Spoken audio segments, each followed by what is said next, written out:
des gens qui vont dans des jeûnes violents comme ça, hein, des jeûnes où ils ne vont pas manger. Je connais un papa là-bas, la CFMC, lui, il avait fait une retraite dans sa propre maison. Donc, il est resté des semaines dans la chambre. Donc, la femme et les enfants opéraient seulement dans la cuisine. Donc, voilà. Et après, des délivrances comme ça, vous avez des témoignages. Donc, vous avez...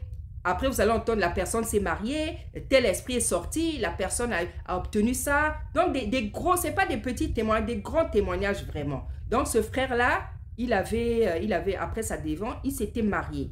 Voilà, donc moi, je vais vous dire ce que j'ai vu. Je n'ai jamais vu quelqu'un mourir. Moi, en tout cas, je n'ai pas vu quelqu'un mourir à la CFMC à cause du jeûne. Hein? Je me rappelle même une fois, il y a une maman, maman SP, une maman qui a dit « Jeûne et Bomakate, jeûne et Bomakate ». Parce que, comment le jeûne peut tuer? Je ne sais pas qu'est-ce qui s'est passé, hein? Ou à Kin là-bas où on a entendu « Oh, les gens sont morts ». Moi, franchement, je ne sais pas comment le jeûne peut tuer. En tout cas, moi, le jeûne ne peut pas me tuer. Je suis désolée. Le jeûne, je suis désolée, hein? Je parle pas mal, mais moi, le jeûne ne peut pas me tuer. Parce que je me dis que déjà, premièrement, c'est une recommandation divine. C'est écrit dans la Bible qu'il faut jeûner. C'est écrit dans la Bible. La Bible nous dit encore que sans le jeûne et la prière, il y a des démons qui ne sortent pas. C'est-à-dire, il y a des démons qui sortent, il y a des situations de nos vies qui changent lorsque on associe le jeûne et la prière. Il y a ça. Et dans la Bible, le Seigneur et Moïse avaient jeûné 40 jours. Et un jour, le Seigneur justement m'a parlé du jeûne du Seigneur et du jeûne de Moïse. Le Seigneur m'a dit, le jeûne de 40 jours du Seigneur a fait sortir son ministère.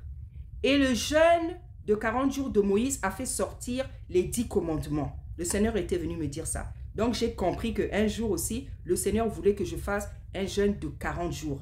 Et je m'étais engagée dans ce jeûne-là parce que je m'étais dit, si Tata Nzambe est venu me parler comme ça, c'est qu'il veut il veut faire sortir aussi quelque chose à travers moi. Mais bien aimé, c'était pas facile. Je crois qu'au bout du 30e jour, je crois que j'avais arrêté parce que c'était pas évident. C'était pas évident, bien aimé. C'était pas évident. Donc, j'avais arrêté parce que c'était la première fois que je faisais ça. J'avais arrêté. Voilà. Donc, moi, par exemple, si je fais un jeûne, moi, quand je faisais les jeûnes, je faisais des jeûnes de 7 jours, hein.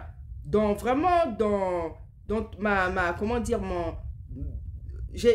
ma nouvelle vie dans la foi, hein, j'étais déjà capable de faire un jeûne de 7 jours. Et je faisais des jeûnes de 7 jours sans manger. Parce que j'avais découvert la vie de la foi, la vie de la prière, l'importance du jeûne. Je pouvais taper des jeûnes comme ça de 7 jours. Et c'est les jeûnes que j'avais l'habitude de faire. Je faisais des jeûnes, quand j'avais 3 enfants, je faisais des jeûnes de 7 jours sans manger. Et ces jeûnes-là ne m'ont jamais tué. C'est vrai que au bout de 3 jours, on commence à ressentir la faim. Mais tellement je cherchais la délivrance, tellement j'avais découvert, j'avais vu que c'était un endroit où on pouvait avoir la délivrance, je me donnais sans peur. Parce que je savais que c'est Tata Nzambe qui allait me soutenir. C'est vrai que quand je commençais ces jeûnes-là, au bout du 3e jour, je commençais à sentir la fatigue. Hein, au bout du 3e jour, parce que chacun a son corps. Au bout du 3e jour, moi, je sens la fatigue. Mais j'ai continué. Et pendant des années, j'ai jeûné comme ça. Je faisais tout le temps. Quand je faisais un jeûne, c'est toujours des jeûnes à sec. Voilà. C'est quand j'ai eu d'autres enfants que c'était plus évident. Le corps était maintenant fatigué. Je faisais maintenant des jeûnes de 7 jours où je mangeais maintenant le soir. Sinon, moi, j'ai commencé pendant des années avec des jeûnes à sec de 7 jours de 1 semaine. Voilà, donc je dis ce que j'ai vécu. Donc, moi, je n'ai jamais, peut-être à Kin là-bas, il y a des gens qui sont morts à cause du jeûne, je ne sais pas, à Paris, je ne sais pas. Moi, en tout cas, à la CFMC, pendant que j'étais là-bas, je n'ai jamais vu quelqu'un mourir à cause du jeûne. Voilà. Franchement, je ne sais pas si Tata Nzambe peut emporter quelqu'un par le jeûne. Parce que c'est lui qui nous demande de jeûner. C'est un principe biblique. C'est un principe biblique. Donc, est-ce que quelqu'un peut mourir par le jeûne? Est-ce que Tata Nzambe peut demander, reprendre la vie de quelqu'un parce que la personne a jeûné? Franchement, je me pose la question. Est-ce que Tata Nzambe peut reprendre la vie de quelqu'un parce qu'il a jeûné? Moi, je ne pense pas que... Si en tout cas, il y a des gens qui sont morts, parce que je n'ai jamais... J'ai entendu, mais je n'ai jamais vu. Moi, j'aime dire ce que je vois. Voilà. J'ai entendu, mais je n'ai jamais vu, en fait. Voilà, je n'ai jamais vu de témoin comme ça, ou le corps de quelqu'un qui... Voilà. Moi, je pense que si ces cas sont arrivés, je ne pense pas que c'est le jeûne. Le jeûne ne peut pas tuer quelqu'un. Le Seigneur a jeûné, il n'est pas mort. Moïse a jeûné, il n'est pas mort. Dans la Bible, il y a des gens qui ont jeûné, ils ne sont pas morts. Effectivement, le jeûne ne peut pas tuer quelqu'un. C'est comme si on dit que la prière tue quelqu'un. C'est comme si tu pries et puis tu meurs. Non. La prière, le jeûne, tout ça, c'est pour qu'on obtienne des choses, c'est pour notre délivrance. Ça doit apporter quelque chose de positif et non de négatif. Moi, je ne pense pas que le jeûne puisse tuer. Je pense plutôt que si ça emportait des gens, je pense que c'est plutôt peut-être la manière d'avoir jeûné. Vous savez, quand vous jeûnez, moi par exemple quand je jeûne, si je vois que j'ai faim, je n'arrive pas, je prends de l'eau, Hein? Ah oui, je prends de l'eau, je mets quelque chose dans ma bouche et je continue. Je continue mon jeûne parce que je prends, parce que je me dis, ah là, je ne supporte plus le degré là de cette faim. Là, je mets de l'eau dans ma bouche. Je mets de l'eau dans ma bouche et s'il faut prendre même quelque chose, je prends et je continue. Parce que Tata Nzambe sait que là où elle arrive, elle n'arrive pas à supporter. Donc, je bois de l'eau pour avoir encore de la force. Parce que à quoi ça sert de faire un jeûne et d'être, comment dire, d'arriver à un point où tu sens que tu peux perdre la vie? À quoi ça sert? Parce que moi, quand je sens que je ne... Même quand, par exemple, ça peut m'arriver de faire un jeûne de 7 jours encore. Je peux faire un jeûne de 7 jours, voilà, où je mange le soir. Mais quand je vois que je ne peux pas, je prends quelque chose. Je prends un verre d'eau. Si je dois prendre un yaourt le soir, je prends le yaourt. Et je continue mon jeûne. Parce que Tata sait que je fais ça parce que je ne peux pas. Je ne peux pas prendre le risque de me laisser mourir alors que j'ai des enfants. Je ne peux pas prendre ce risque. Hein, parce que Tata dit qu'il nous tente pas au-delà. Hein, au-delà de nos limites. Donc, quand on voit qu'on est en danger à cause du jeûne, il faut mettre quelque chose dans sa bouche. Il faut mettre quelque chose dans sa bouche. Il faut prendre un fruit, un yaourt le soir. Si tu vois que tu commences à perdre connaissance, tu commences à t'évanouir. Non, non. Parce que dans la Bible, les gens qui ont jeûné, ils sont arrivés à bout de leur jeûne. Hein, Esther a jeûné, le Seigneur a jeûné. Bon, le Seigneur, il n'est pas comme nous. Hein, donc, ceux qui ont jeûné dans la Bible, ils sont arrivés à bout de leur jeûne. Hein, Daniel, Esther, tout ça, ils sont arrivés à bout. C'est que ils se sont mis, ils ont jeûné un jeûne qu'ils pouvaient faire. Voilà. En fait, il y a beaucoup de choses. Peut-être qu'il n'y a pas eu un bon enseignement. Parce que vous savez aussi, j'ai compris beaucoup de choses. Le Seigneur m'a dit beaucoup de choses. Qu'il y a beaucoup de choses que maman Daniel, dans la connaissance, elle-même, elle n'avait pas maîtrisé. Il y a des choses qu'elle ne maîtrisait pas. Parce que le combat aussi, c'était nouveau pour elle. Il m'a fait comprendre qu'il y a aussi des choses qu'elle ne maîtrisait pas. Vous savez, quand Tata Nzambe vient vous donner quelque chose, parfois vous pouvez faire les choses comme ça sans réfléchir. C'est le zèle. Donc, il y a beaucoup de choses qu'elle-même ne maîtrisait pas.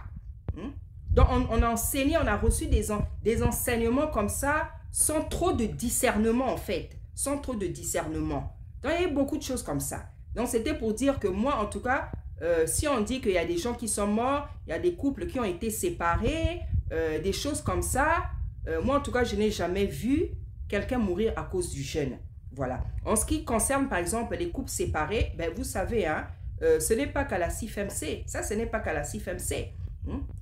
Nombreux de nous, on a connu des hommes, ce n'étaient pas nos maris. Nombreux de nous, on a connu des hommes, ce n'étaient pas nos maris. Moi, je ne sais pas si Maman Olang a séparé des couples. Moi, je n'en sais. Maman Olang, moi, je ne la connaissais pas parce que je ne suis jamais allée à Kin. Moi, ce sont les mamans qui étaient à Paris qui se sont occupées de nous. Donc, Maman Olang, je ne la connaissais pas. Voilà. Donc, il y a des hommes qu'on a commis dans nos vies. Ce n'étaient pas nos maris. Et même Tata Nzambe lui-même, il vient te dire que ce n'est pas ton mari. Donc, moi, je pense que, comme je vous dis, je ne sais pas si Maman Olang a séparé des couples. Ça, c'est les gens qui ont vécu ça, qui savent. Moi, je ne peux pas dire ce que je n'ai pas vécu. Je dis ce que j'ai vécu. Voilà. Moi, je sais que moi, par exemple, j'ai eu des enfants avec 3 papas différents. Donc, avec le premier, j'ai eu 2 enfants. Ce n'était pas mon mari. Et on ne s'était pas aussi mariés. Gloire au Seigneur. Le Le deuxième, c'était mon ami de jeunesse. J'ai eu un enfant. Et les 4 derniers là, c'est avec mon mari. C'est avec lui que j'ai eu les 4 derniers. Mais les 2 là, c'était pas mes maris. Hein? Et on le voit dans la Bible, la femme samaritaine. Hein? La femme samaritaine, le Seigneur lui a dit, tu as eu 5 maris et ces maris n'étaient pas tes maris. Hein? Donc, nous, tel qu'on est là, beaucoup de femmes ont connu des hommes. On a connu des hommes. Il y en a même qui sont allés jusqu'au mariage. Vous avez même fait des enfants, mais ce n'était pas votre mari. Parce que le mari qui est le tien, c'est Tata Nzambe qui te le montre, qui te dit que c'est ton mari. C'est lui qui doit te montrer, comme il a fait avec Adam et Ève. Il a donné à Ève, à Adam, une femme. Et c'est normalement, c'est comme ça. C'est lui qui fait le choix. Parce que dans son choix, il ne se trompe pas. Or, tel qu'on est là, on a connu des hommes. Bon, là, à Tata, je n'étais pas mariée avec les deux là. On a connu des hommes avec qui on a fait des enfants. Ce n'était pas nos maris.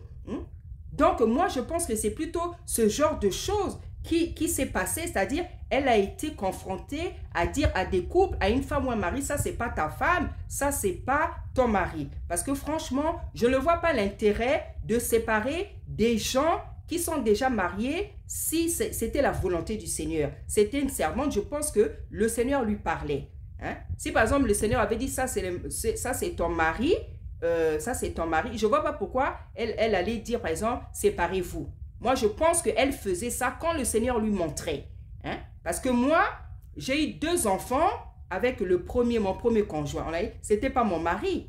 Et après, quand on s'est séparé avec lui, je suis repartie avec mon ami de jeunesse, avec qui j'ai eu un enfant. Mais le Seigneur est venu me parler. Il m'a dit, c'est pas ton mari. Je te donnerai quelqu'un d'autre, ton mari ailleurs. C'est pas ton, je veux te donner. Donc, je lui ai dit ce que Tata Nzambe m'avait dit. On s'est séparés. Pourtant, un enfant est sorti de là. Hein? C'est pour dire qu'on a eu des relations. On a eu des hommes, on a connu des hommes. D'autres se sont mariés. D'autres, elles ont juste fait des enfants. Beaucoup d'enfants même, hein? Mais ce n'était pas ton mari. Donc, moi, je pense que c'est plutôt ce genre de choses. Voilà. Donc, je ne peux pas vous dire, oh, il y a des gens, maman Olangui a tué les gens par les jeunes. Hein? Maman Olangui, séparé des couples. Moi, le Seigneur ne m'a pas montré ça. Moi, le Seigneur ne m'a pas dit ça. Moi, je dis ce que le Seigneur m'a dit. Ça, je n'ai pas connu ça. S'il y en a qui ont connu ça, je ne mets pas en doute. Voilà, je ne mets pas en doute.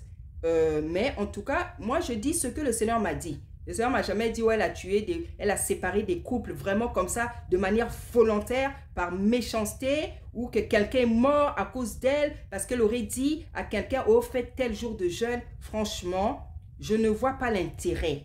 C'était une servante.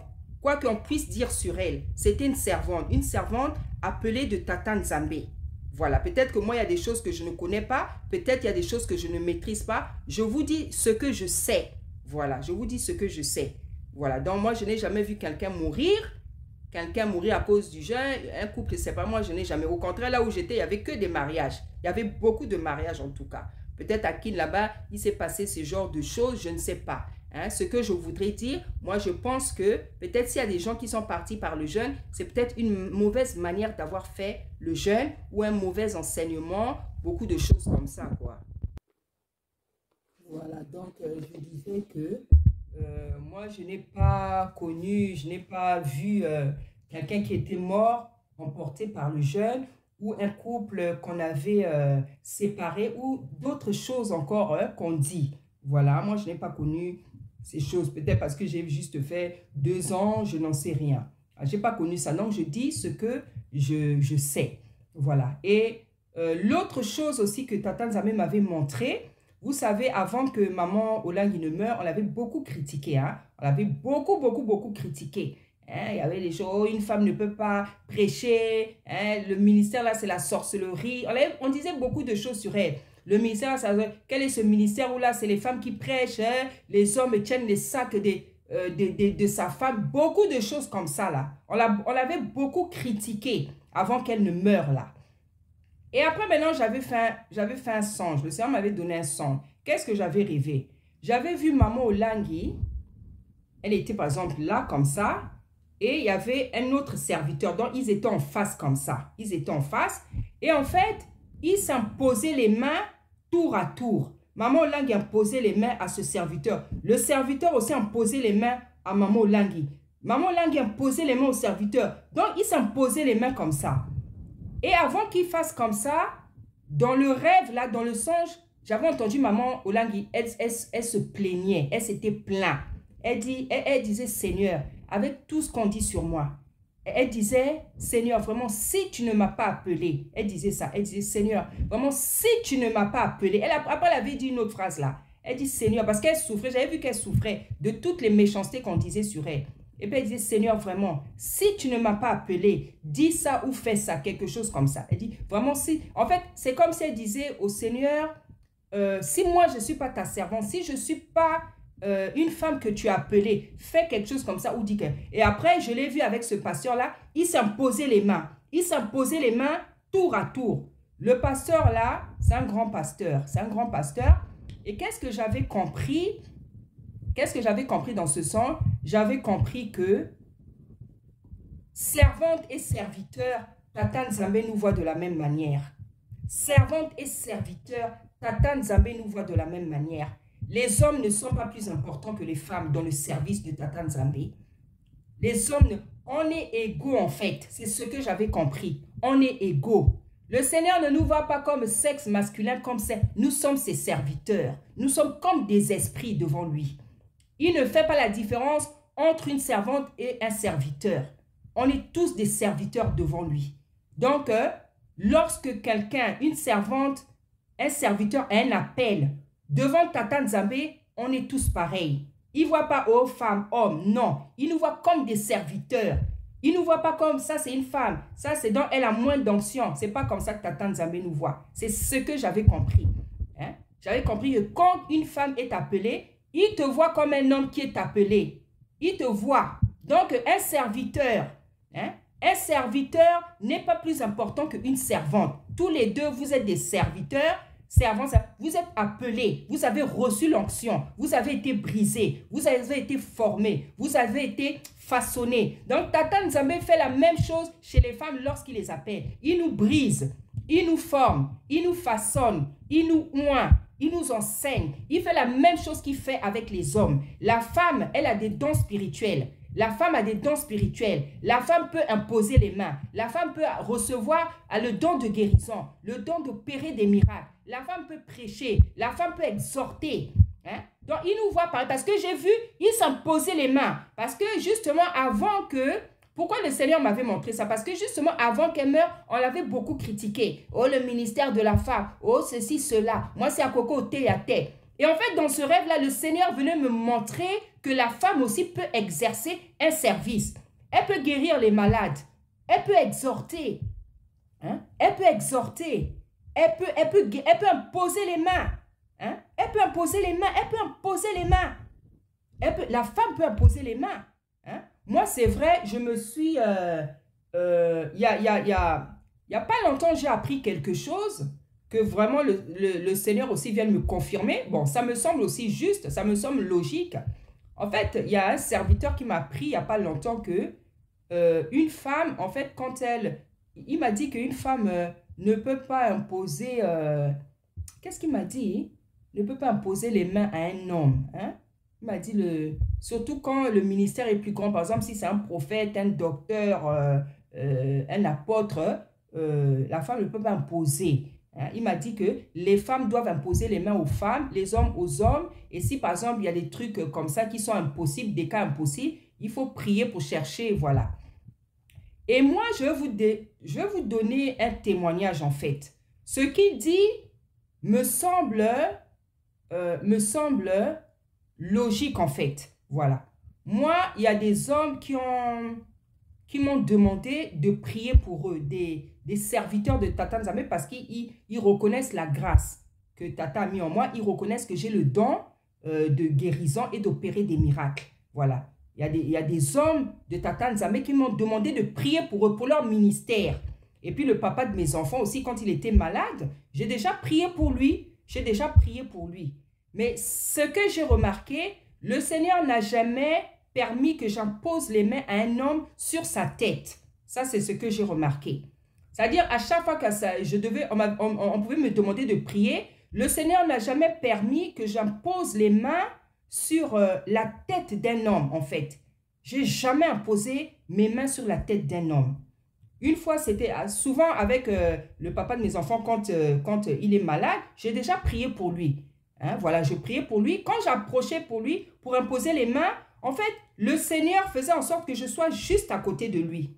Juste à côté de lui, et je posais mes mains juste sur son épaule. C'est comme ça que l'Esprit me conduisait. Mais je n'ai jamais posé les mains sur sa tête. Et une fois, je le lui ai dit. J'ai dit, ah, c'est bizarre, hein? À chaque fois que je veux prier pour toi, le Seigneur n'a jamais permis que je pose mes mains sur ma tête. Il m'a dit, mais c'est normal. Il m'a dit, c'est logique, c'est normal, Corinne. Il dit, moi, je suis serviteur. Je suis serviteur et tu es plus petite que moi dans le ministère. Tu es plus petite. Donc, on n'a pas la même onction. Moi, je suis... Ouais, il m'a dit quelque chose comme ça. Donc, c'est vrai parce que le papa de mes enfants, lui aussi, c'est un serviteur. C'est des onctions différentes. Il est aussi mon grand frère dans le Seigneur. Et il est même mon grand frère, voilà, dans le Seigneur. Et même au niveau du service, c'est des onctions différentes. Hein? Donc, je peux dire qu'il est comme un apôtre, comme un docteur. Voilà. Donc, c'est pour tout ça que Tata Nzambe n'avait jamais... C'est comme si, en fait, tu vas imposer les mains sur une personne qui est plus grande que toi. En fait, voilà les choses que Tata Nzambe m'a apprises. Voilà. C'est comme si tu vas imposer les mains sur une personne qui est plus grande que toi, en fait. Voilà. Donc, en fait, quand, par exemple, il était malade, qu'est-ce que Tata Nzambe faisait? Tata Nzambe me faisait poser les mains sur ses épaules. Et je me mets de côté. Je ne me mets pas devant lui. Je me mets de côté. Et une autre fois encore, c'était son neveu qui est aussi pasteur. Voilà, on était dans une cellule de prière. On était dans une cellule de prière. Et puis... voilà, je prophétisais pour le papa là, son neveu qui est aussi pasteur, je prophétisais. Et le Seigneur disait le Seigneur disait des choses sur lui. Et je sentais que je devais poser mes mains sur lui par rapport à ce que Tata Nzambe disait. Je sentais que je devais poser. Qu'est-ce que Tata Nzambe faisait? Le Seigneur, à chaque fois que ça s'est passé, le Seigneur me faisait tomber à ses pieds. Donc, j'étais à ses pieds, j'étais maintenant à genoux et je prophétise pour lui. Donc, moi, je suis juste à côté de ses pieds, la tête baissée, et je prophétise et je dis des choses sur lui. Voilà comment Tata Nzambe m'a toujours conduit à prier pour les hommes.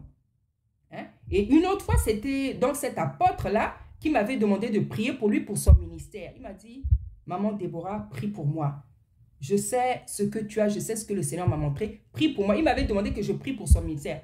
Pareil, je me suis mise à ses côtés. Je ne me suis pas mise devant lui. En fait, on était même assis, voilà. On était assis côte à côte, pas en face, côte à côte. Et je crois que j'avais pris ses mains, voilà. J'ai pris ses mains et j'ai commencé à prier. Mais le Seigneur ne m'a jamais conduit à poser la main sur la tête d'un serviteur, franchement. Ça ne m'est jamais arrivé. Et je pense que ce que ce serviteur-là m'a dit, moi, je pense que c'est juste. Hein, je pense que c'est juste.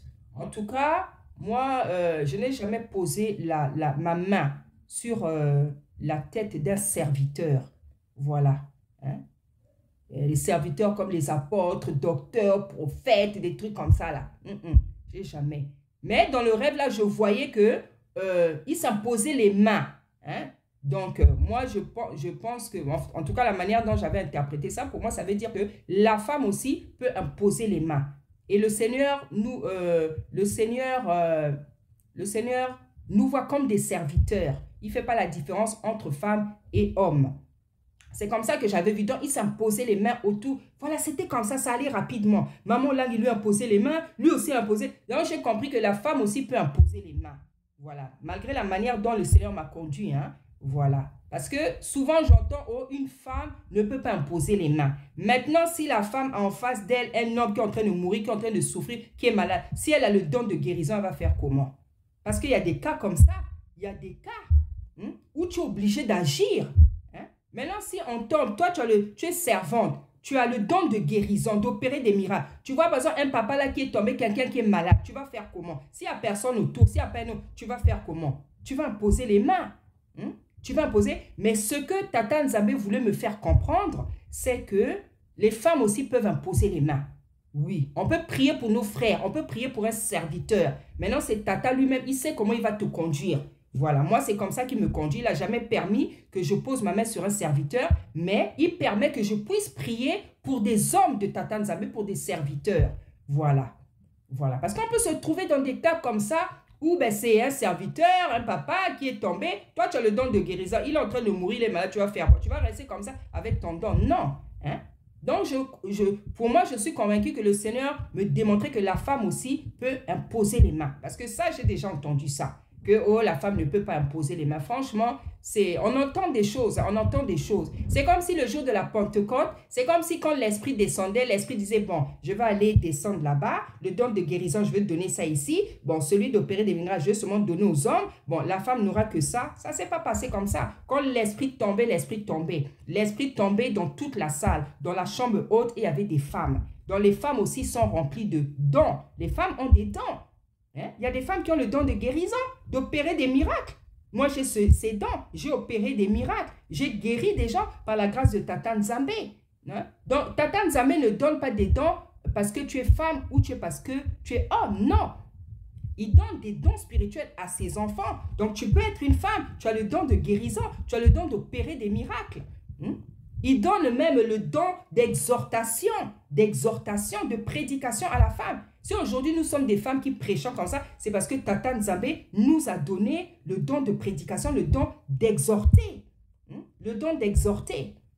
Et il ne faut pas oublier aussi que cette Bible a été falsifiée, pour ceux qui ne le savent pas. Donc il y a beaucoup de mensonges, on a changé beaucoup de choses, on a enlevé les livres. Ça, c'est des choses qu'on n'arrête pas de dire depuis un moment. Moi, je pense que la majorité des gens sont maintenant quand même au courant de tout ce qu'on dit. Sauf si tu veux rester dans l'ignorance. Tu veux accepter ce que tu lis. Voilà. Ce livre a été falsifié, il a été tronqué, il a été truqué. Il y a des livres qui ont été enlevés. Il y a des livres qui ont été enlevés. Il y a beaucoup de choses qu'on doit dire là. Ce livre, il est falsifié. Mais comme c'est le livre que... Quand on dit falsifié, ça ne veut pas dire qu'il est faux. Ça veut dire qu'il y a des choses qui sont fausses dans ce livre. C'est pour ça qu'il y a des contradictions. Voilà. On a changé les paroles de Paul. On a changé beaucoup. C'est pour ça qu'il y a des contradictions. Parce que quelque part, Paul, il va dire ça de l'autre côté. Il va dire quelque chose de différent. Donc, on sent qu'il y a des contradictions. Donc, on a changé beaucoup de choses. Il y a des mensonges dans ce livre-là.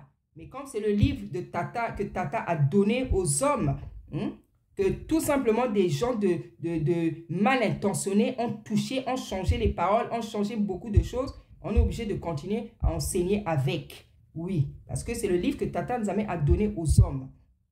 Donc, on ne peut pas le jeter. C'est seulement Tata Nzambe, maintenant, il nous aide. Il nous montre, ça c'est vrai, ça c'est faux par son esprit. Ça c'est vrai, ça c'est faux. Voilà, donc ça c'est...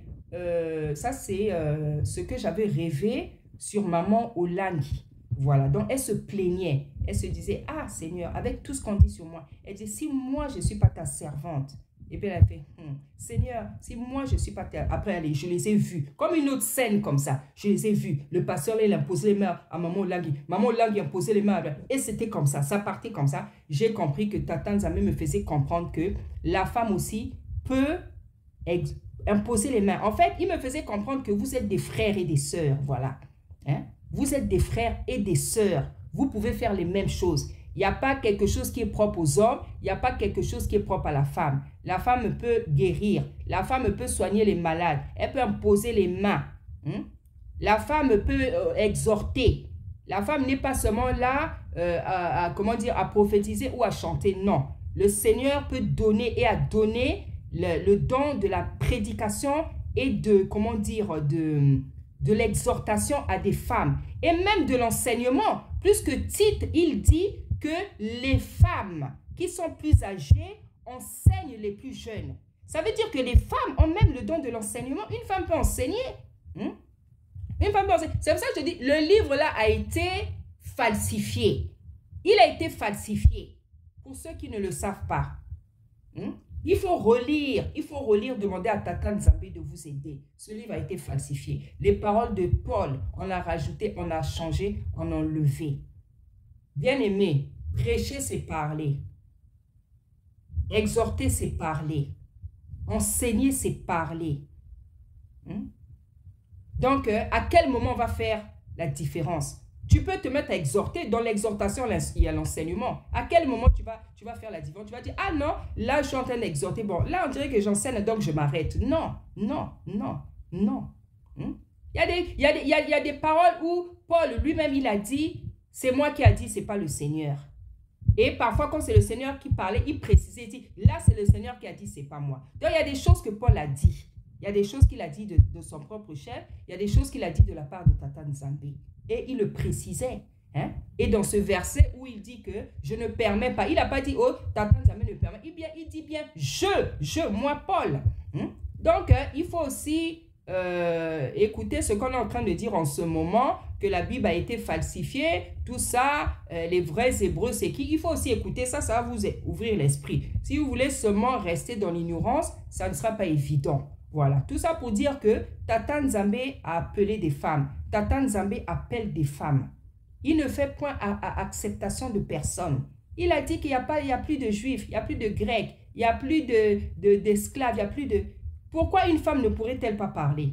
Vous pensez que les intelligences, là, comment on prêche, comment on les autres, vous pensez que c'est nos propres intelligences. C'est le Seigneur qui nous a oint. C'est le Seigneur qui nous a formés. C'est le Seigneur qui a oint les femmes, qui oint des femmes remplies d'onction, capables de prêcher, d'exhorter, de faire des miracles, de servir Tata Nzambe. Dans la Bible, il y a des servantes.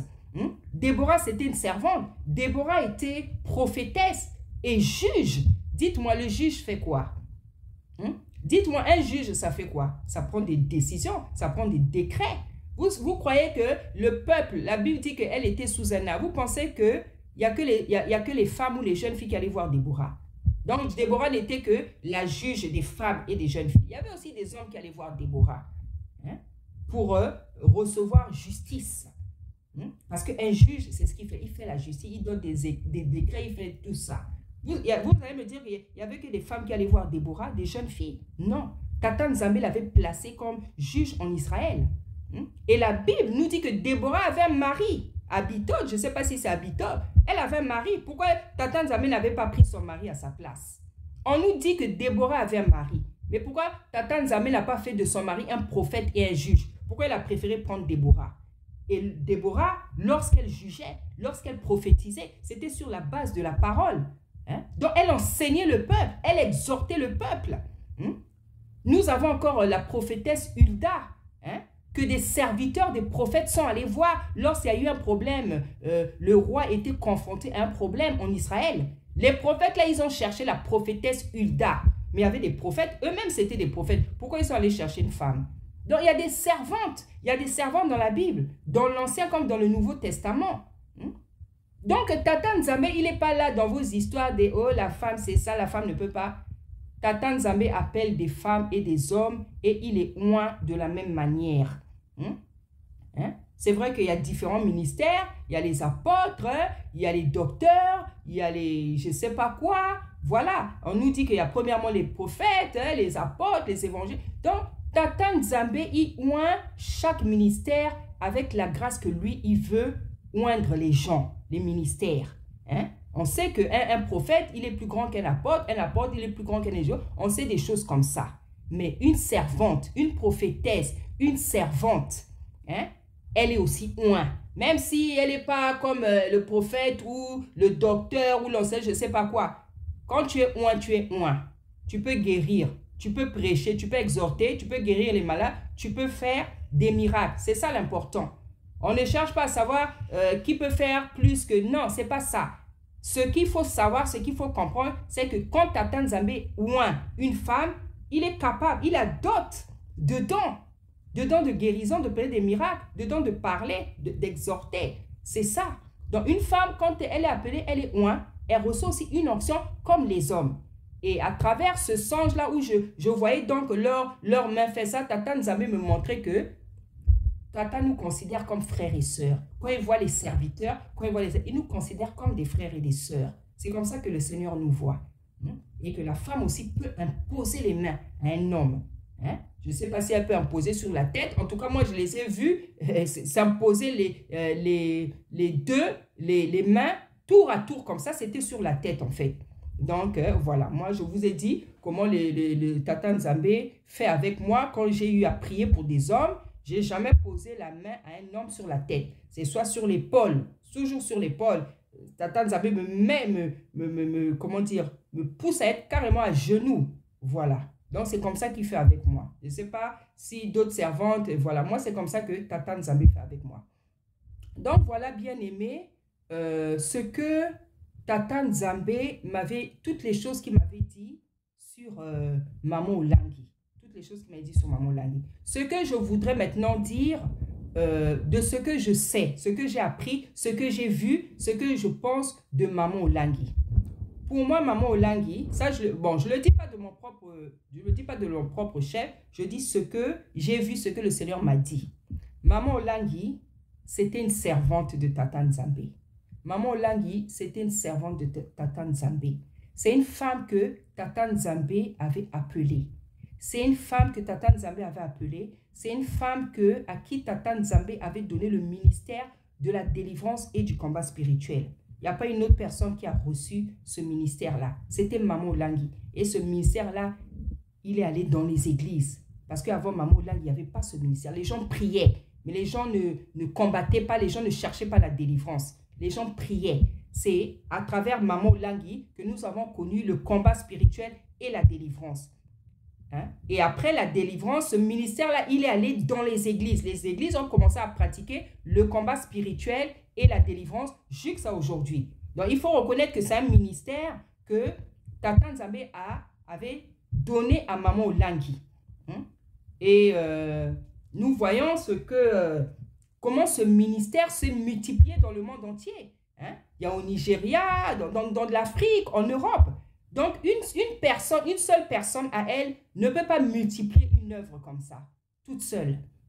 Parce que le ministère du combat spirituel, c'est multiplié dans le monde entier. Une personne ne peut pas faire ça toute seule. Hein?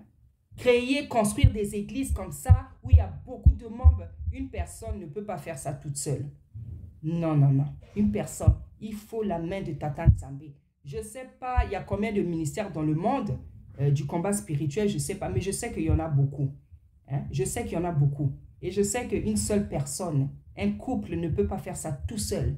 Ce n'est que la main de Tata Nzambe. Et on voit le ministère du combat spirituel, ce que ça a porté, ce que ça porte dans la vie des gens. Hein? À travers ce ministère-là, les gens ont été sauvés, les gens sont délivrés. Moi, j'ai reçu ma délivrance au combat spirituel.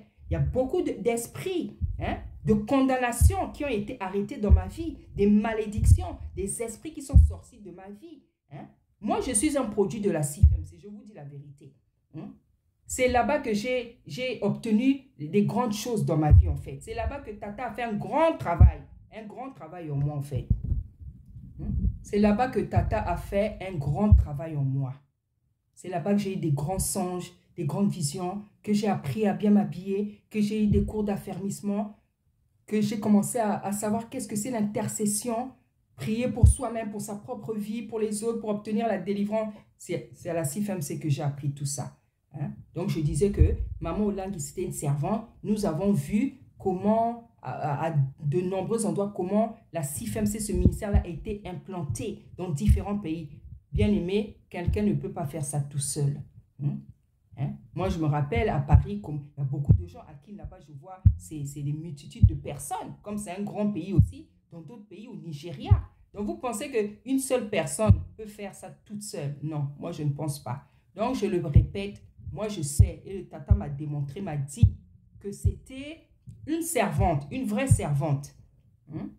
Une vraie servante qui a reçu le ministère du combat spirituel et de la délivrance à travers lequel beaucoup de gens ont été sauvés, beaucoup de gens ont obtenu Moi, ma propre mère, pour vous dire, ma propre mère. Moi, ma mère, c'était une autorité, hein. C'était une autorité, c'est pas n'importe qui dans notre pays, c'était pas n'importe qui. Aujourd'hui, elle a pris sa retraite. C'est à la CIFMC qu'elle a reçu la délivrance. C'est à la CIFMC qu'elle a reçu la délivrance, bien aimée. C'est à la CIFMC qu'elle a reçu sa délivrance.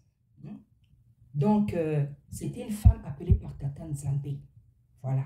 Qui a reçu, par la grâce de Tata Nzambe, a délivré la vie de beaucoup de gens à travers ce ministère-là. Et ça continue. Et ça continue. Et ça continue. Maintenant, ce qu'on a pu dire pendant sa vie ou après sa mort, elle s'était perdue, elle et son mari étaient dans l'occultisme, le fétichisme. Bien aimé, je vous dis ce que moi je sais. Le Seigneur ne m'a jamais dit ça, bien aimé. Je vous dis la vérité. Je ne veux pas vous mentir. Si le Seigneur m'avait dit, j'allais vous dire. Mais je ne peux pas dire ce que le Seigneur ne m'a pas dit. Et je ne veux pas répéter ce que les gens disent. Parce que je me suis rendu compte qu'il y a des gens, ils ne font que répéter. Ils ne sont même jamais allés à la CIFMC. Ils ne sont même jamais au combat spirituel. Ils ne connaissent pas Maman Olangi. Ils disent les choses parce qu'ils ont entendu. Vous savez, j'ai horreur de cette habitude. Dans la vie, dis ce que Tata Nzambe t'a dit. Ne dis pas ce que tu entends sans que Tata Nzambe soit venu te visiter. Hein? C'est pour ça que moi, quand on m'avait dit, oh, il ne faut pas aller là-bas, c'est comme ça. Je suis partie de moi-même. Je suis partie de moi-même pour voir qu'est-ce que c'est le combat spirituel. Je suis là-bas, j'ai découvert, j'ai vu ce que c'est. J'ai vu ce que j'ai obtenu là-bas. Après, Tata Nzambe, quand ça lui a plu, il m'a fait sortir. Mais j'ai gagné beaucoup de choses. Hein? Et si je n'étais pas partie, j'aurais pas gagné tout ce que j'ai eu. Donc, je suis partie parce que moi-même, je voulais voir. Et le Seigneur m'a parlé à travers ce songe que je vous ai raconté dès le début. Hein, là où il a voulu me faire comprendre que ma présence est ici, là. Hein? Maintenant, quand on a dit, oh, elle a tué des gens, elle a séparé des couples, elle était dans le coup, à la fin de sa vie, ça bien aimé. Le Seigneur ne m'a pas dit. Je vous dis ce qu'il m'a dit. Il ne m'a pas dit ça. Il y a des gens, peut-être, on t'a dit, le Seigneur t'a dit, je ne veux pas te contredire, je ne veux pas te douter de ce que tu dis. Mais moi aussi, de la même manière, je viens te dire ce que Tata Nzambe m'a dit. Tata Nzambe n'est jamais venu me montrer maman. En tout cas, il n'est jamais venu me montrer maman Olangi comme une sorcière, comme une personne qui a tué des gens, comme une personne qui a séparé des couples, comme une personne qui était méchante, comme une personne qui était mauvaise, comme une personne qui mettait la catastrophe dans la vie des gens.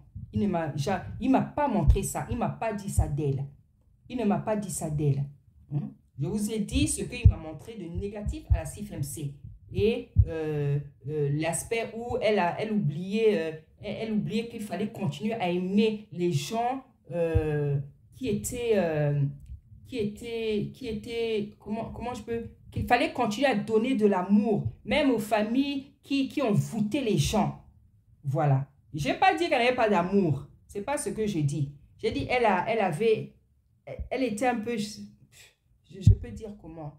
Elle était emportée par le combat de combattre les démons. Voilà. Voilà ce que le Seigneur m'a fait comprendre. Donc, elle oubliait un peu qu'il fallait continuer à manifester l'amour même aux parents sorciers, des trucs comme ça. Mais je n'ai pas dit qu'elle ne le faisait pas. Peut-être elle ne le faisait pas assez, je n'en sais rien. C'est ce que Tata Nzambe a voulu me faire comprendre. Donc, pour moi, c'était une véritable servante. Franchement, que j'aurais bien aimé rencontrer. Voilà. Parce que, je me rappelle, il y a un moment donné, il y avait un symposium qui s'était fait à Kin. Je pouvais partir, mais je n'étais pas partie, j'avais pas assez de moyens. Voilà. De tout ce que j'entendais sur elle, j'aurais aimé la rencontrer. Le Seigneur n'a pas permis. Le Seigneur a pu permettre que je rencontre juste les mamans qui sont sur Paris. Voilà, qui m'ont apporté beaucoup de bien. C'est une maman là, je ne l'ai jamais vue, je ne l'ai jamais rencontrée, je n'ai jamais parlé avec elle. J'ai seulement entendu des choses sur elle et ce que Tata Nzambe m'a dit sur elle. Donc moi, ce que je veux vous dire, c'est que je la considérais et je la considère comme une servante que Tata Nzambe avait appelée, à qui il avait donné un ministère. Et ce ministère a sauvé beaucoup de gens. Ce ministère continue à sauver beaucoup de gens. Voilà comment je vois les choses. Le mal qui a été dit sur elle, qui continue à se dire sur elle, je ne peux pas le dire parce que ce n'est pas ce que Tata Nzambe m'a dit. Le jour qu'il va me dire quelque chose, je le dirai. Et là même, de toute façon, tout à l'heure, je vais dire des choses. Voilà. Donc, il ne m'a pas montré cet aspect. Il ne m'a pas parlé des choses comme ça. Donc, je ne peux pas inventer pour faire plaisir aux gens. Voilà. Je ne veux pas cracher sur la mémoire. Excusez-moi, c'est déchargé. Excusez-moi un peu, bien aimé. C'est déchargé. Voilà. Voilà. Donc, je disais que je ne veux pas cracher sur la mémoire d'une servante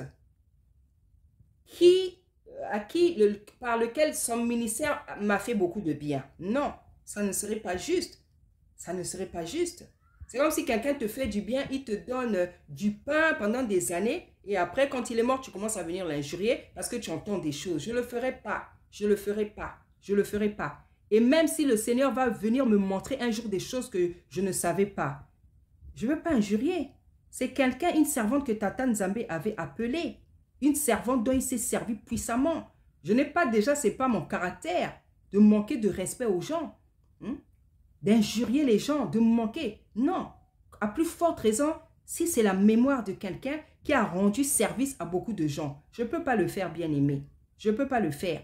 Peut-être un jour, Tata Nzambe peut me montrer des choses que je ne savais pas. Ça ne va pas me permettre de dire du mal sur Maman Olangi. Parce que Maman Olangi, son ministère dans ma vie, je sais ce qu'il a fait. Son ministère dans ma famille, je sais ce qu'il a fait. Son ministère dans la vie de mes enfants, je sais ce qu'il a fait. Je ne peux pas cracher sur sa mémoire. S'il y en a qui ont envie de cracher sur sa mémoire, qu'ils crachent. Moi, j'ai l'habitude de respecter les gens.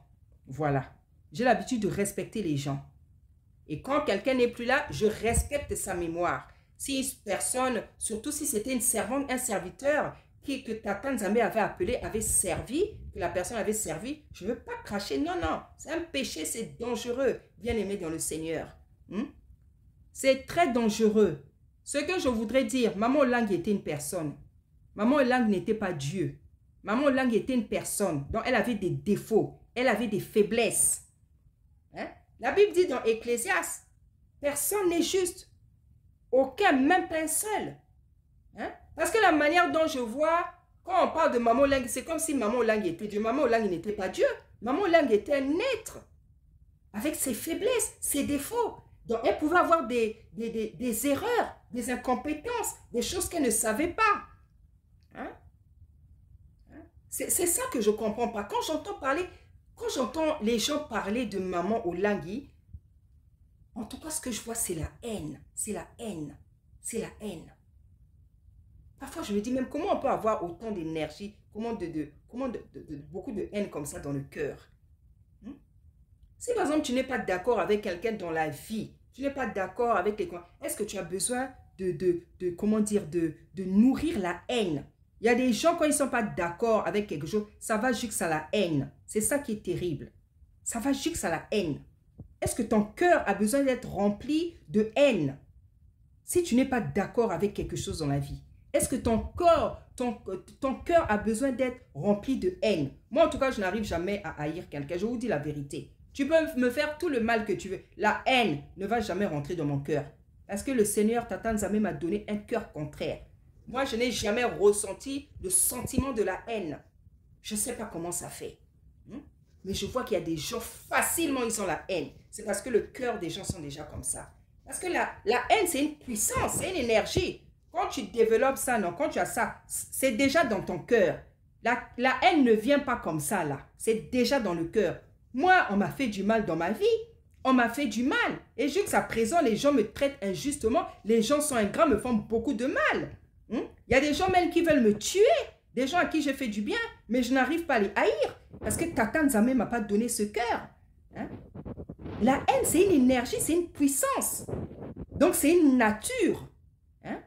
Si tu as la capacité, la force de haïr quelqu'un comme ça, c'est ta nature, bien, c'est ta nature.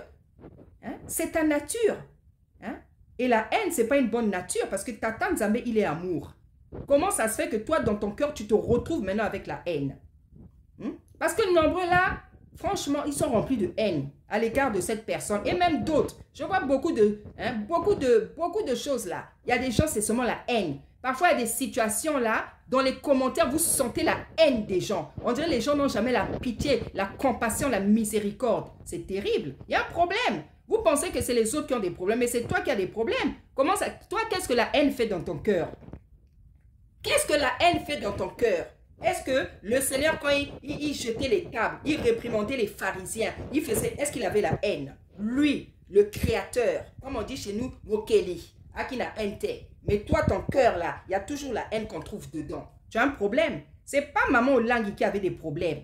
C'est toi qui as un problème. Parce que toi, tu as la haine. Maman Olangi, avec ses faiblesses, ses erreurs, ses défauts, elle a réussi, par la grâce de Tata Nzambe, à délivrer plein de gens. Elle a été obéissante. Parce qu'on lui a donné un ministère qu'elle a accepté, qu'elle a pratiqué. Et à travers ce ministère, elle a guéri, par la grâce, des gens étaient guéris, des gens étaient délivrés, des démons sautés. Voilà ce qu'elle a pu faire sur la terre. Mais toi, tu fais quoi?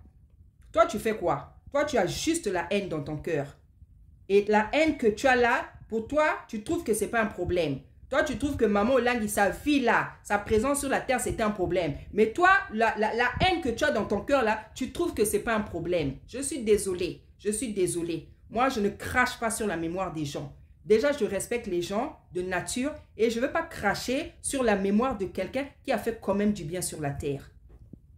Je n'ai pas l'habitude. S'il y en a qui veulent cracher, crachez pour vous sur sa mémoire. Si toi, le Seigneur t'a montré c'était une sorcière, elle a détruit des Mabala, elle a divisé des gens, elle a tué, ça, on ne m'a pas montré ça. On ne m'a pas montré ça. Combien même si on venait me montrer ça, je n'oublierai pas le bien qu'elle a fait à des gens. Parce que le bien qu'elle a fait, je ne connais pas tout le bien. Mais j'en suis sûre, c'est une femme qui a fait beaucoup de bien aux gens. Matériellement, spirituellement, psychologiquement. Parce que c'était une maman. C'était une femme et c'était une maman. Et normalement, les femmes, les mamans, c'est des gens, logiquement, naturellement, qui doivent savoir faire le bien. Vous savez, hein, pour mettre 7 enfants au monde, ce n'est pas toutes les femmes. Il y a des femmes qui veulent seulement s'arrêter à un enfant. Hein. Pour mettre 7 enfants au monde, il faut vraiment être une femme. Il faut vraiment être une maman. Il faut vraiment, quelque part au fond, il faut avoir l'amour. Il faut avoir l'amour pour mettre 7 fois des enfants au monde. Il faut avoir l'amour, hein, je vous dis la vérité. Et vous allez voir, les femmes qui ont 7 enfants-là, souvent, c'est des femmes qui sont capables d'aimer tous les autres enfants. Moi, j'avais 7 enfants. Moi, j'ai mis 7 enfants au monde aussi. J'en ai perdu une l'année dernière. Hein? Et quand je suis capable d'aimer les enfants des autres, d'aimer. Parce que quand Tata Nzambe donne 7 enfants, il ne fait rien au hasard à une femme. C'est que cette femme est remplie d'amour. Hein? Tous les autres enfants qu'elle pourra avoir donc dans le quartier, à l'église, tout ça, c'est comme ses enfants. Ce n'est pas toutes les femmes qui mettent 7 enfants au monde, je vous dis la vérité. Parce que même un enfant, mettre un enfant au monde, ça fait très mal. Mais imagine 7. C'est que tu as l'amour. Mais les gens oublient tout ça. Les gens oublient tout ça. Donc les gens préfèrent seulement voir le mauvais côté de Maman Olangi. Tous les jours depuis qu'elle est morte là, vous ne faites que la critiquer, la critiquer, la critiquer. Donc on n'entend jamais, c'est rare qu'on entende les bienfaits qu'elle a fait sur la terre. Les gens donnent leur énergie à la critiquer. Oublions qu'elle était une femme, un être humain avec ses faiblesses, ses défauts. Elle n'était pas Dieu. Elle avait le droit d'avoir des défauts, des faiblesses, des erreurs. Parce qu'elle était une créature. Elle n'était pas Dieu. Hein? Mais les gens préfèrent manifester la haine parce que leurs cœurs sont comme ça. Et là, comme avec les enfants, là, il y a beaucoup de choses compliquées. Allez, les gens ont encore eu beaucoup d'occasions là pour dénigrer. Moi, je vous dis, hein, je ne viens pas prendre la part de la famille Olangi. Je ne les connais pas. Je ne connais pas Papa Paul. Je ne connais pas Maman Da Silva. Je ne connais pas Ketia. Je ne les connais pas. Je ne les ai jamais appelés. Je ne les ai jamais parlé. Hein? Mais j'agis avec ce que le Seigneur m'a donné. Ce avec quoi le Seigneur nous a dit d'agir dans la vie. L'amour, la compassion, la miséricorde. C'est ça la nature de Tata Nzambe. Et c'est ce qu'il nous a demandé. Donc moi, dans ma vie, je cherche à manifester ce qu'il nous a demandé de manifester. Il nous a demandé de manifester l'amour. La première personne qui nous a demandé d'aimer, c'est lui-même. Il a dit, aimez-moi de tout votre cœur, avec votre énergie, de toute votre force, de tout votre cœur, ceci, cela. Le deuxième commandement, aimez-vous les uns les autres. Voilà ce que je cherche à appliquer. Voilà ce que moi je cherche à appliquer dans ma vie. À aimer les autres comme je m'aime moi-même. Parce que c'est ça le deuxième commandement. Je ne suis pas là à m'attacher aux défauts des autres, aux péchés des autres, à la méchanceté des autres, à je ne sais pas quoi, les points faibles des autres, parce que moi-même j'en ai. Moi-même j'ai des défauts, moi-même j'ai des péchés, moi-même j'ai des choses qui ne plaisent pas. Alors comment je vais m'attarder dans la vie à m'arrêter sur les problèmes, les défauts des autres, leurs imperfections, leurs erreurs, leurs méchancetés, alors que moi-même je suis aussi une nature pécheresse. C'est ça que les gens oublient. Vous mettez toute votre force là à haïr des gens. Haïr des gens. Dont la maman a fait beaucoup de bien à la population et au même au monde entier. Il y a beaucoup de gens qui sont délivrés, qui ont été délivrés par le ministère de Maman Olangi là. Mais les gens oublient ça. Les gens préfèrent seulement garder le mauvais côté de Maman Olangi. C'est terrible, hein? C'est terrible. C'est terrible. Même les enfants. Les enfants, parmi les enfants là, les mamans Da Silva, bon, je ne les connais pas bien vraiment. C'est surtout Papa Paul là que j'ai découvert, je crois, je crois depuis l'année dernière, j'ai commencé à suivre ses prédications. Aska aussi, j'ai vu la grâce qu'elle a, la grâce de prédication, d'exhortation et de louange, parce que c'est une chante. J'ai aussi vu maman Das, il va prêcher, qui encore, Kate a prêché. Donc, c'est une famille. Ce sont des gens qui ont des grâces, qui ont reçu des appels. Mais les gens, ils ont tellement la haine, ils ne veulent même pas voir ça. Vous savez, hein, la haine, c'est une mauvaise chose. Je vous dis la vérité. La haine, c'est une mauvaise chose. La haine va t'empêcher de reconnaître ce que Tata Nzambe a fait dans la vie. Ça va t'empêcher de reconnaître les grâces des gens. Ça va t'empêcher de reconnaître l'onction de quelqu'un. Ça va même t'empêcher de reconnaître, d'accepter l'appel que Tata t'a donné. La haine. Ah oui, hein? La haine, c'est une puissance démoniaque. C'est quelque chose de terrible. La haine vous enlève l'intelligence, en fait. La haine, ça enlève l'intelligence. Ça te permet plus de réfléchir. En fait, au lieu de réfléchir, tu préfères te laisser aller à tes sentiments. C'est ça la haine. C'est le monde du sentiment, en fait. Toi, tu préfères haïr, tu préfères critiquer, tu préfères détester. C'est ça la haine. Donc, elle t'enlève l'intelligence, elle t'enlève la capacité de réfléchir. C'est un mauvais défaut. Et c'est normal, c'est le contraire de l'amour. Parce que Tata Nzambe, lui, il est l'amour. La haine, c'est le diable. Donc, quand tu as la haine dans ton cœur, là, cherche la délivrance. Pose-toi, cherche la délivrance. Cherche la délivrance. Et là où on délivre bien, c'est à la CIFMC. Je te dis la vérité. C'est peut-être pas parfait, mais en tout cas, tu peux avoir des bons cours qui vont te délivrer. Et là-bas, quand on te fait passer à la délivrance, tu vas sentir que tu es passé à la délivrance. C'est ça que beaucoup de gens ne veulent pas reconnaître. Moi, je me rappelle même, une fois, je parlais à une sœur là, qui ne connaissait, qui disait du mal de Maman Olangi, seulement ce qu'elle avait écouté. Donc, elle ne connaissait même pas Maman Olangi. Elle n'a jamais entendu. Comme beaucoup de gens, elle répète. Après, à un moment donné, j'ai commencé à lui parler de Maman Olangi. Je lui ai dit, moi, j'étais là-bas, je connais son témoignage. Parce que Maman Olangi et Papa Olangi, ils avaient écrit un livre où ils parlent de leur vie, de leur témoignage, comment ils ont commencé dans la difficulté quand ils ne connaissaient pas le Seigneur. Est-ce que vous savez que Maman Olangi et Papa Olangi, là, ils ont voulu se suicider avant qu'ils servent, ils ont failli, tellement ils avaient des problèmes. Une fois dans leur livre, là, ils se sont mis dans la voiture, ils allaient vers le fleuve Congo là, pour aller se suicider. C'est là où Maman Olangi a eu la vision, elle a vu Papa Olangi en train de prêcher. C'est là où ils ont arrêté. C'est dans leur livre. Donc tout ça, il y a des choses que les gens ne savent pas. Il y a des gens qui répètent, hey, maman Olangi, andoki, a kabola ma balle belé, a bomisa batoka pour la Nicolas ba jeune wana. Voilà en fait ce que on a l'habitude d'entendre. Et il y a des gens qui disent des choses comme ça, c'est parce qu'ils ont entendu, pas parce qu'ils ont vu, pas parce que Tata Nzambe leur a montré. Mais c'est terrible dans la vie d'avoir à répéter les choses sans confirmation. Moi-même quand je prêche là, quand je prêche, ce sont des messages que Tata me donne. Ce sont des messages. Parce que je n'aime jamais venir parler quand il ne m'a rien dit. Et c'est comme ça que je suis dans la vie. Je parle quand lui m'a parlé. Je parle quand lui m'a parlé. Donc vous avez des gens comme ça. Parmi beaucoup de gens qui critiquent Maman Olangi, c'est les gens qui ne font que répéter ce qu'ils ont entendu. Donc une fois je parlais à une soeur, je parlais de... Elle dit, ah bon?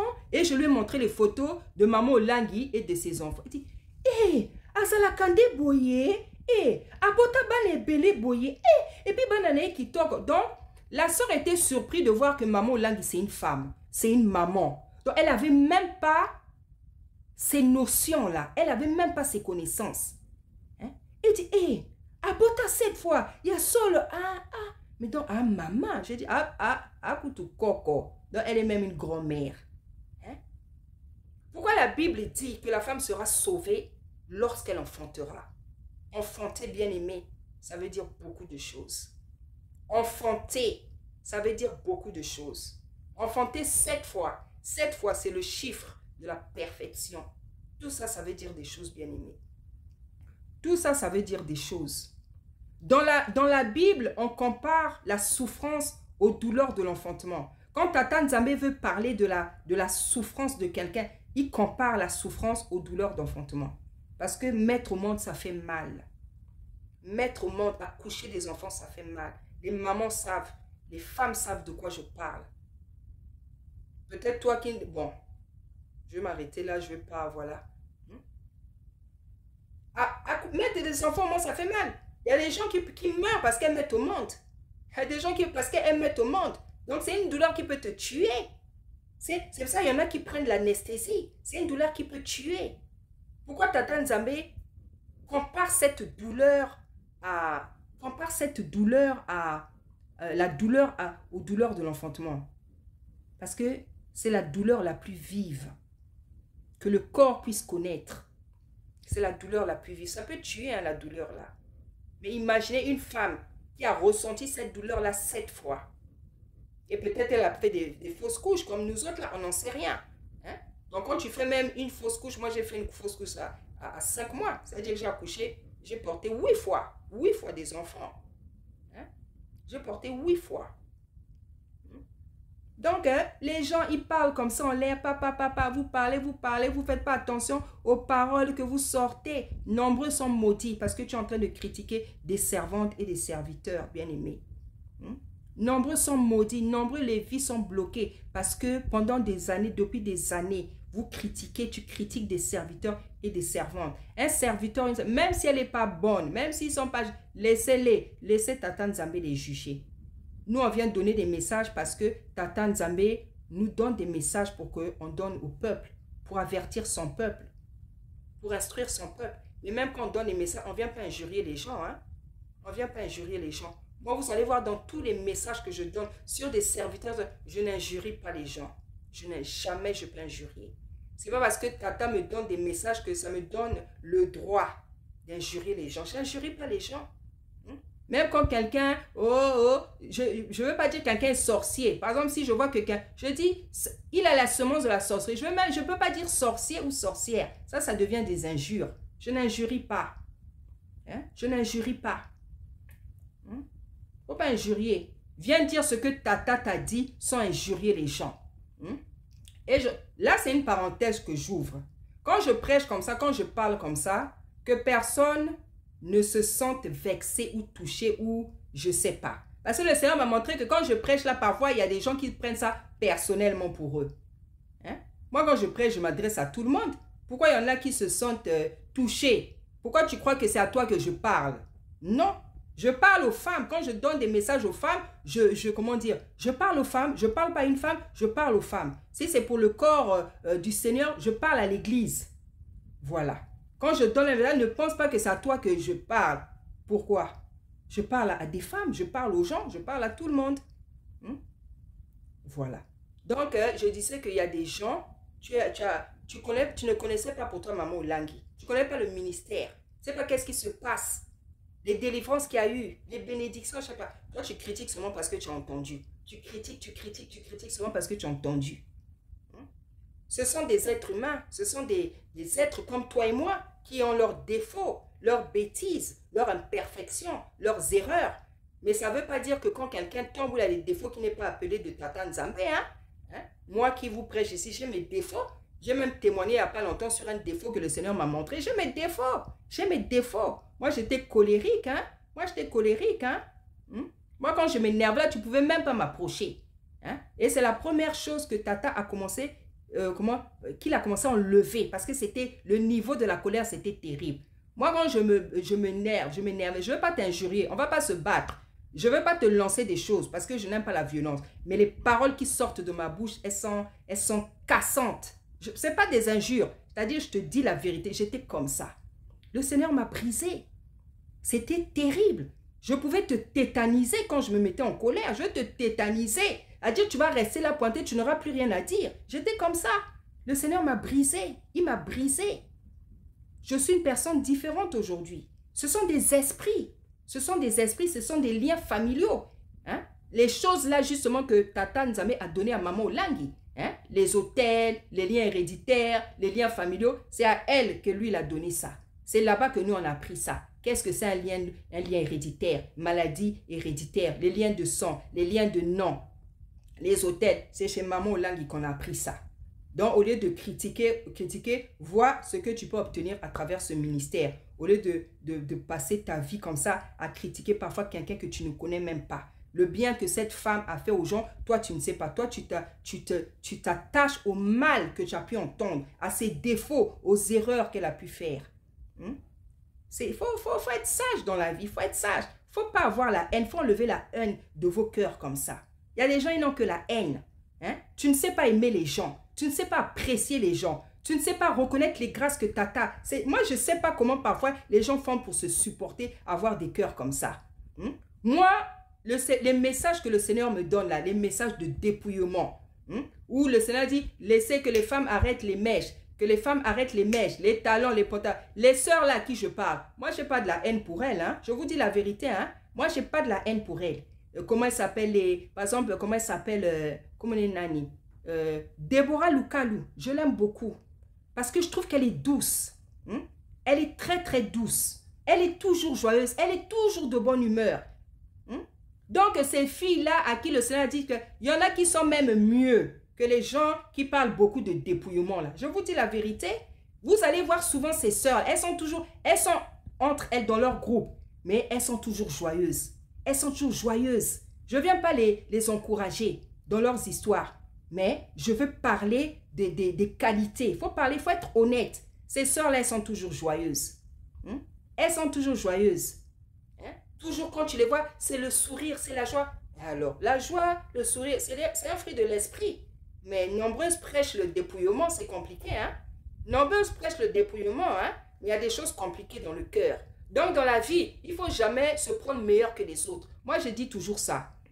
Dans la vie, il ne faut jamais se prendre meilleur. C'est pas parce que le Seigneur t'a donné, comment dire, la possibilité de prêcher des messages que tu vas te croire meilleur que les autres. Dans la vie, il ne faut jamais faire l'erreur de se croire meilleur que les autres parce que tous autant qu'on est, le Seigneur, il est mort pour nous. Les autres ont des défauts, toi aussi tu as des défauts. Il n'y a pas quelqu'un ici qui est meilleur que l'autre. Nous cherchons tous la délivrance. C'est ça qu'il ne faut jamais oublier. Donc, tu es là dans ta vie, tu critiques une femme, une personne qui est déjà pour elle partie. Mais toi, tu as toujours la force de la critiquer, de l'injurier, de cracher sur sa mémoire. Parfois, ça ne te fait même pas peur. Hein?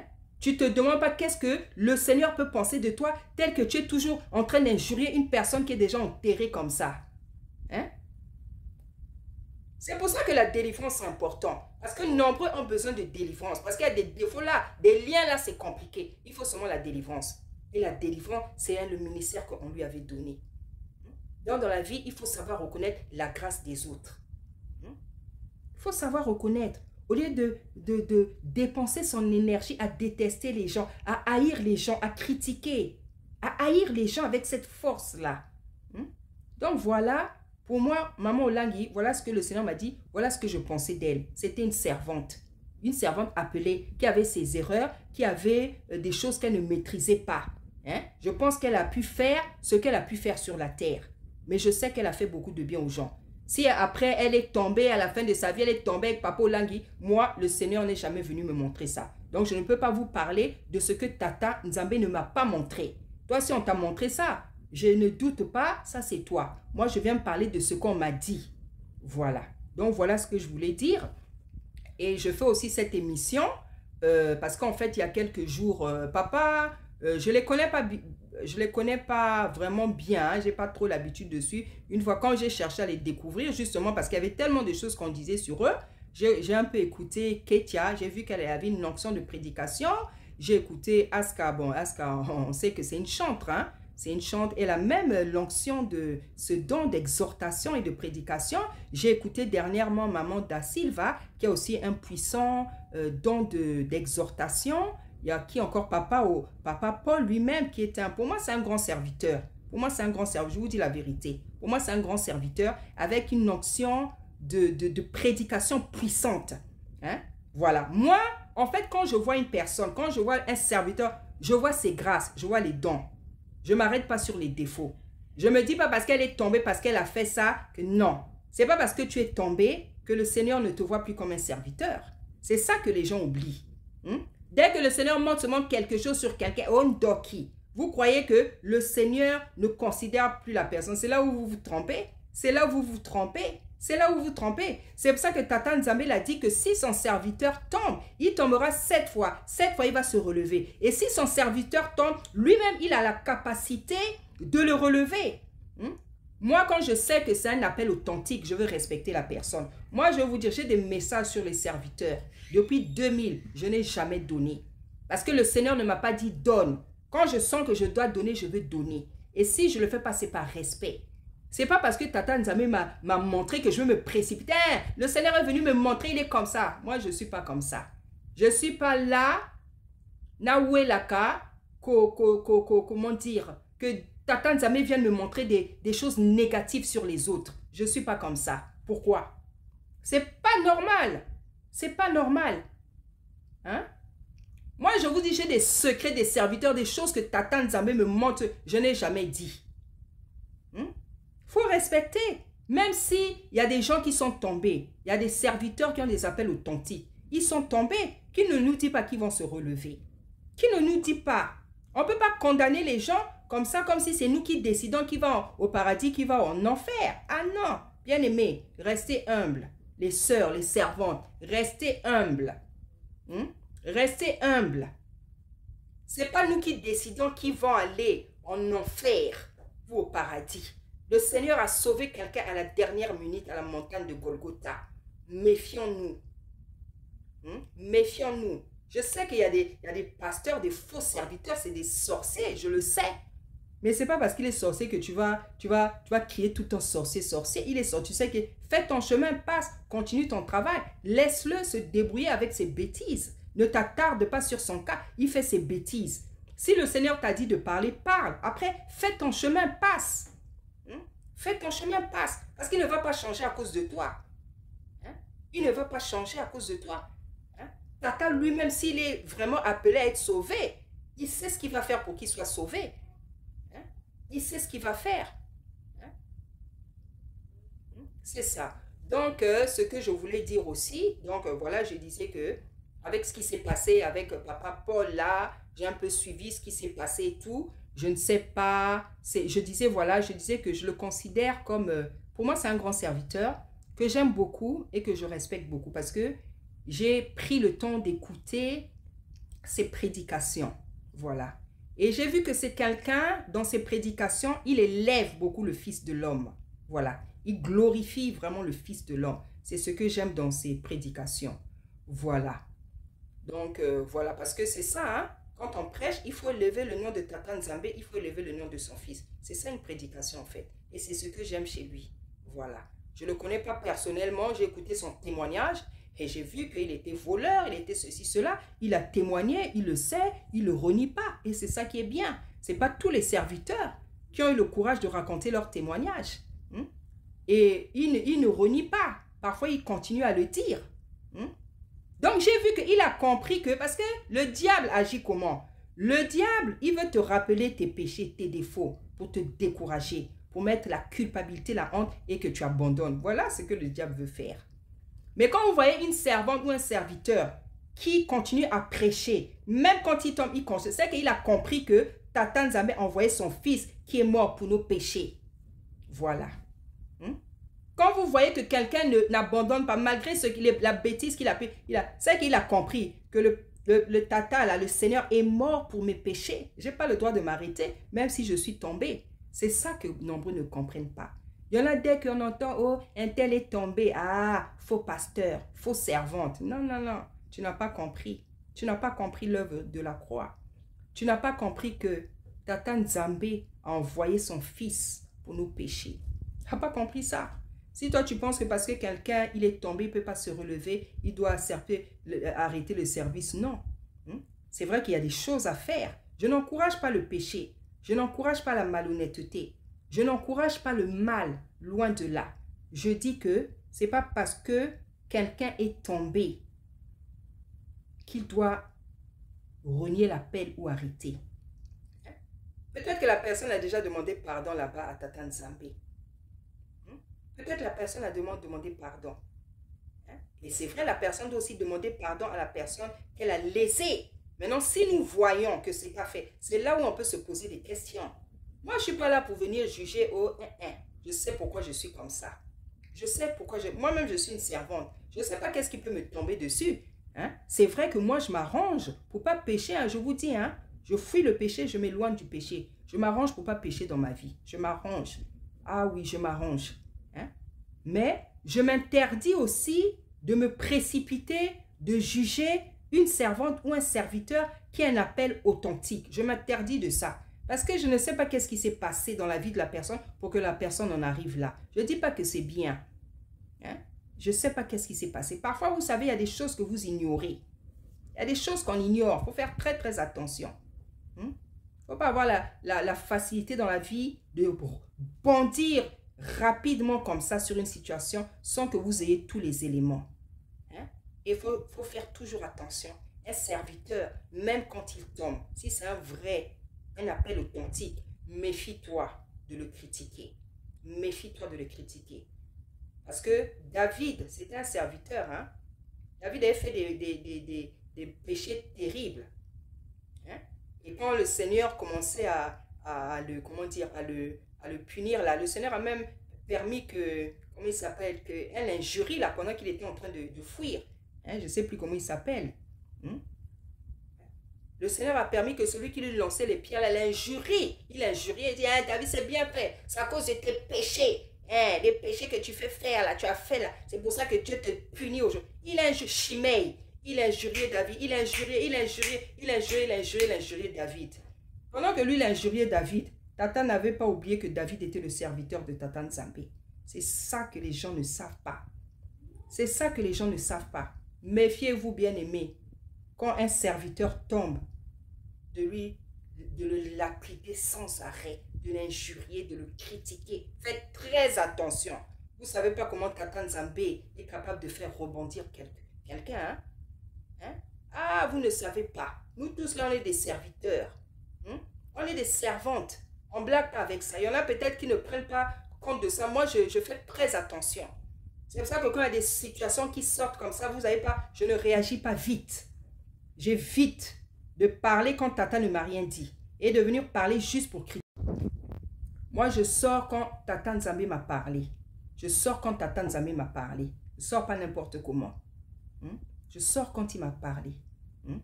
Donc voilà, je voulais dire ça.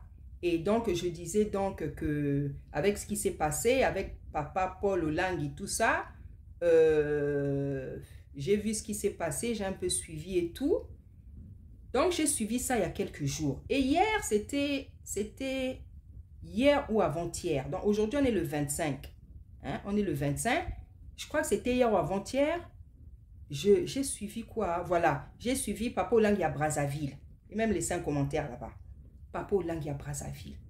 Le même jour que j'ai suivi ça, j'ai fait un rêve sur la CIFMC. Et c'est ça aussi, c'est surtout ça en réalité qui m'a poussé à faire cette émission-là, cette vidéo. Qu'est-ce que j'ai rêvé? Ce que j'ai rêvé là, le Seigneur m'avait déjà montré ça. C'est un appel à la réconciliation entre les membres de la CIFMC, de Paris, de Kin, de je ne sais pas où là, de Kinshasa. C'est ça que j'avais rêvé, il y a quelques années déjà. Le Seigneur m'avait montré, je l'ai déjà dit dans une vidéo, dans la vidéo où je me présentais avant que je commence à prêcher. Voilà. Parce que quand j'avais, voilà, donc ça fait très longtemps, quand j'avais quitté la CIFMC, après il y avait des séparations et tout, le Seigneur m'avait montré qu'ils allaient faire la réconciliation, ils allaient faire la paix. Donc quelques jours là, donc c'était le 23 je crois, j'ai rêvé, pendant que je suis le truc de Papa Olang à Brazzaville, là, le matin je rêve, j'ai rêvé maman Daniel, j'ai rêvé maman SP, j'ai rêvé maman Chabani, et l'autre maman, je ne sais pas si c'était maman Matondo. Donc, j'ai vu ces mamans-là en train de danser. Elles étaient comme ça sur une ligne. Et c'était maman Chabani qui chantait. Les mamans-là étaient en train de danser. Les mamans-là dansaient. Les mamans-là dansaient. Les mamans-là dansaient. C'était ça la scène. Elles dansaient, elles étaient contentes d'être entre elles. Donc, le Seigneur est venu me reconfirmer ce message qu'il m'avait déjà donné, où le Seigneur vraiment les appelle à faire la paix. Le Seigneur les appelle à se réconcilier. Parce qu'il y a eu des séparations entre ces mamans-là. Certainement, il y a eu des conflits. Moi, j'étais déjà partie de la CIFMC. Donc, je ne sais pas ce qui s'est passé. Mais je sais qu'il y a des mamans qui ne se parlent plus. Donc, j'ai vu ces mamans-là. J'avais déjà rêvé ça depuis longtemps. Donc, le 23, là, j'ai rêvé ces mamans-là ensemble. Elles étaient sur une ligne comme ça. Hein, maman, celle dont je me rappelle vraiment, c'est maman Daniel. Et maman Daniel, je la rêve toujours en rose. Je la rêve toujours en rose. Oui. Le rose, c'est la tendresse et l'affection. Et c'est comme ça qu'elle est cette. Je la rêve toujours en rose, vraiment. Je rêvais maman Daniel, maman SP, maman Matondo. Et c'est maman Chabani qui chantait et qui faisait danser toutes ces mamans. Donc, quand je me suis réveillée, j'ai compris que c'est l'appel à la réconciliation, à faire la paix. Voilà le rêve que j'ai fait qui m'a poussé à venir parler de la famille Olangui, du ministère. Parce qu'en fait, depuis que j'ai commencé à prêcher, je n'ai jamais parlé de ça. Et Tata Nzambe m'a fait comprendre que je devais aussi parler de ce ministère là où je suis passée. Voilà, par rapport à tout ce qui se dit. Voilà tout ce que moi je pouvais vous dire. Donc, c'est ce rêve-là que j'ai fait il y a quelques jours. C'est ça qui m'a conduit à faire cette émission, en fait. Donc, j'ai vu les mamans là, je vous dis, qui étaient alignées. Et j'ai vu maman Chabani qui chantait. Donc, j'ai compris que c'est la confirmation. Parce que ça fait 2 fois que je fais ce rêve. C'est un appel à la paix. Hein? C'est un appel à la paix, à la réconciliation. Le Seigneur m'avait déjà montré ça. Mais là, le Seigneur... Donc, je ne sais pas pourquoi le Seigneur vient me donner ce rêve au moment où il y a bon, si on peut appeler ça scandale, hein, à travers ce que papa Paul, ce qui s'est passé avec papa Paul. Je ne sais pas pourquoi Tata, moi je pense que Tata Nzambe me donne ce rêve à ce moment pour confirmer que c'est un ministère qui vient de lui en fait, voilà. Parce que comment ça se fait que papa Paul se retrouve dans ses problèmes et Tata Nzambe vient me montrer quelque chose de positif. Parce qu'en réalité, il veut confirmer que malgré tout ce qui se passe, malgré tout ce qu'on peut dire sur maman Olangui, sur ses enfants, c'est un ministère qui lui appartient. Voilà. Et voilà, j'ai même un rêve qui revient. Un jour, j'ai fait un songe. J'ai rêvé une église de réveil. Et puis la CIFMC qui était en haut. C'est-à-dire, il y avait plein d'églises de réveil. On m'a montré l'église de réveil d'un pasteur. C'était en haut, au-dessus de toutes les églises. Et puis la CIFMC. Donc, on m'a montré que l'église de réveil et la CIFMC, c'est 2 choses importantes. Voilà. Donc, on m'a montré que la CIFMC et cette église-là, en fait, on me montrait ça comme si c'était la plus grande église, là où vraiment le Seigneur apprécie le pasteur en question. Voilà. Donc, j'ai vu la CIFMC et l'église là. Donc, c'est certainement quelqu'un qui craint vraiment le Seigneur. Voilà. Qui pratique la sainte doctrine, quoi. Voilà, j'ai vu. Et en bas, il y avait toutes les autres églises qu'on connaît là. Voilà. Donc, c'est 2 personnes qui étaient élevées. Là, il y avait le pasteur là et les gens de la CIFMC. Voilà le songe que j'ai eu. C'est pour ça que je dis que moi, je suis convaincue que ce ministère-là vient de Tata Nzambe. Maman Olangui et son mari, c'était des serviteurs.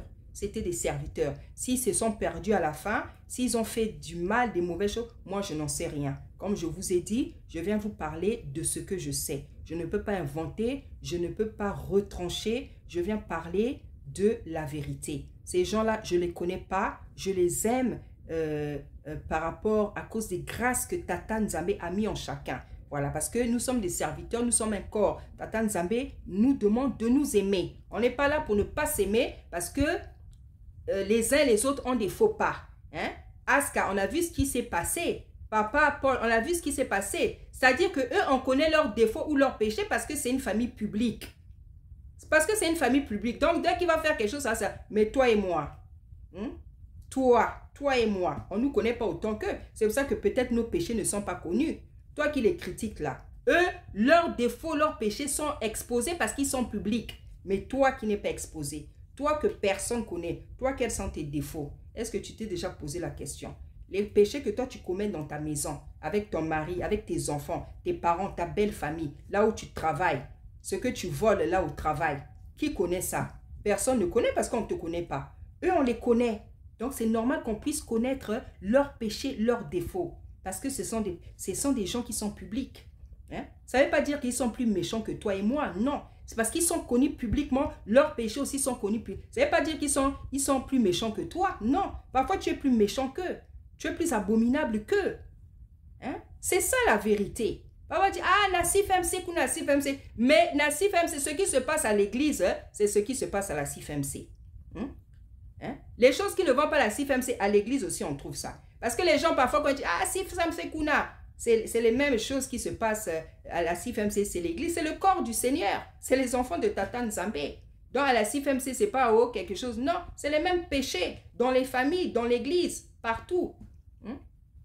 Donc, voilà, bien aimé, ce que moi, je voulais dire. Ce que je sais du ministère de Maman Olangui, ce que Tata Nzambe m'a dit, ce que je peux vous dire, ce que j'ai vécu. Je ne suis pas là pour venir injurier les gens, critiquer les gens, déverser ma haine. Je ne suis pas comme ça. Je ne les connais pas aussi. Je les connais seulement en tant que serviteur. Hein? Les péchés qu'ils ont fait, oh, ceci, cela, ça me regarde en quoi? C'est c'est moi qui vais les juger ou bien c'est Tata Nzambe qui veut les juger? Est-ce que c'est moi qui vais les juger? Est-ce qu'ils vont arrêter un péché à cause de moi? Ou bien parce que Tata Nzambe est capable de menacer quelqu'un?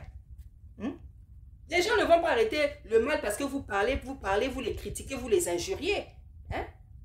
Et c'est pas aussi comme ça qu'on parle à quelqu'un. Vous pensez parce que vous mettez la pression, vous injuriez. Aska, elle est là, on a dit tout le mal qu'on voulait sur elle. Est-ce que ça lui a empêché de faire ce qu'elle a voulu faire?